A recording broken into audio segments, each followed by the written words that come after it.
An LNG pipeline across Alaska. It's been talked about for decades, with some calling the project nothing more than a pipe dream.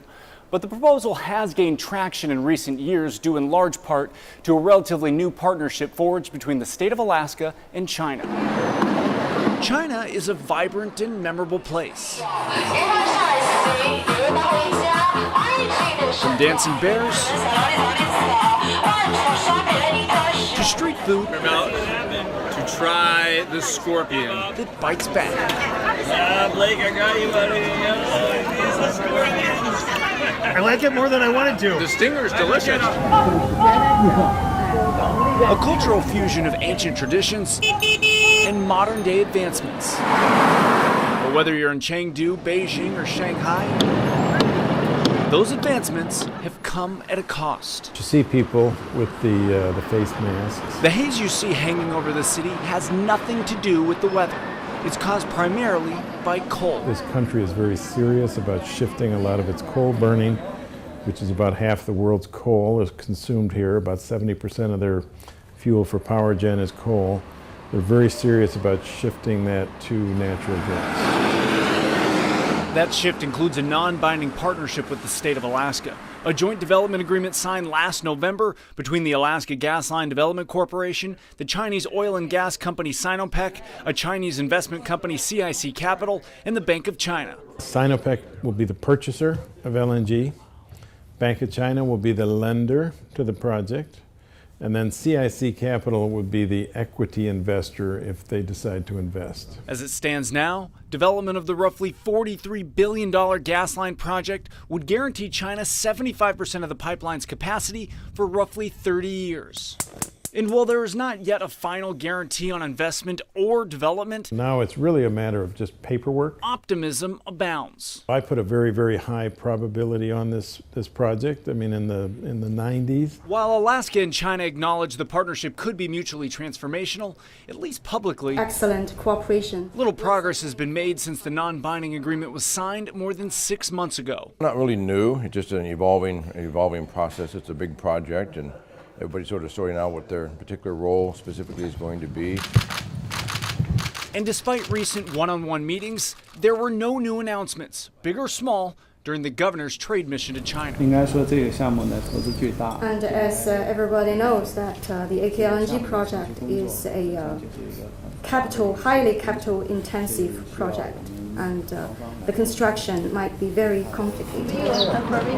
But behind the scenes in Beijing, AGDC President Keith Meyer said communication remains strong. Well, we've had really people on the ground here or them over in Alaska almost continuously without much of a break. A breakthrough in talks could also lead to a break in pollution, cleaner skies, and a new way to energize China. And for Alaska, a brighter horizon in the state's fiscal outlook and the promise of a new economic future. Chengdu in the Sichuan province is famous for several reasons, including spicy food, a rich history, and of course, giant pandas. Oh my goodness. How far are you willing to travel to see one of these? Look at his face. Oh. For Governor Bill Walker, Never seen pandas before. the answer is about 5,000 miles. I've seen polar bears and grizzlies and black bears, but I've never seen panda bears. So I'm broadening my bear horizon today. Considered a national treasure, roughly 80% of the world's giant pandas live here in the Sichuan province, a species on the verge of extinction, which is why facilities like this in Chengdu exist. Panda Base is a reserve center for giant panda, so we do a lot of job, including reproduction, breeding, and protection. All right. Each year, about 4.8 million tourists visit the panda base in Chengdu. And on this day, He's really cute. He is, I don't think. there were about 50 Alaskans, including Julie Soppy with Visit Anchorage. This is a red panda, and to me they look more like raccoons, but all adorable. While she encourages Alaskans to explore China, she's here to increase Chinese tourism into Anchorage. Interest, which has been gaining support in recent years.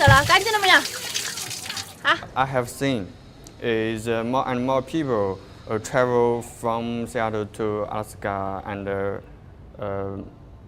especially the Fairbanks and Anchorage. So I think in the future, there will be more and more people travel to there. But in order for a nonstop flight between China and Alaska to become a reality, Chinese aviation representatives say market demand, government support, and whether or not it's a seasonal destination are all considerations. So for now, Really pretty So colors. beautiful, yeah. SOPI continues to lobby for nonstop flight service. Anytime you can reduce a barrier to travel, it makes a great big difference in our ability to market to new markets. And so for China to get direct air service, cutting anywhere from 6 to 12 hours off of somebody's flight time would be an amazing accomplishment. An accomplishment which could bring more Alaskans to Beijing. Ideally, one flight and one chairlift. No skis. Connecting Alaskans to one of the 7 wonders of the world. Built about 2,000 years ago, stretching more than 13,000 miles across northern China, the Great Wall is perhaps the most recognizable symbol of China's long and vivid history, one which attracts visitors from all over the world and could soon be about a 7.5-hour nonstop flight away from Alaska. It's just unimaginable how this happened. Look at that. 13,000 miles. That's Larry Cash. He's the CEO of RIM Architects based in Anchorage. And just look at it. It's a gorgeous piece of our history, of the global history, of China's history, and the architecture is incredible. An experience for the second time, which has left this architect with goosebumps. One which he hopes will someday be more easily accessible. Going to see the wall. That 7.5-hour flight would be fantastic to open this up to many more people and to open Alaska up to many more visitors. For now, the size, magnitude, and first-hand understanding of exactly how this wonder of the world could possibly have been built remains a mystery to many. It gets up to like 20 meters high at some point, which I have no idea how they made that. It makes me kind of believe aliens are real. As for Larry the architect, real question, could you build this wall? I could not build this wall, but I'm glad somebody did. Go. Bye-bye. Well, the lift is the easiest way to get up the mountain, the fastest and most fun way to get down the mountain, the sports slide. Reporting from the Great Wall of China at Mutanyu, I'm Blake Essig.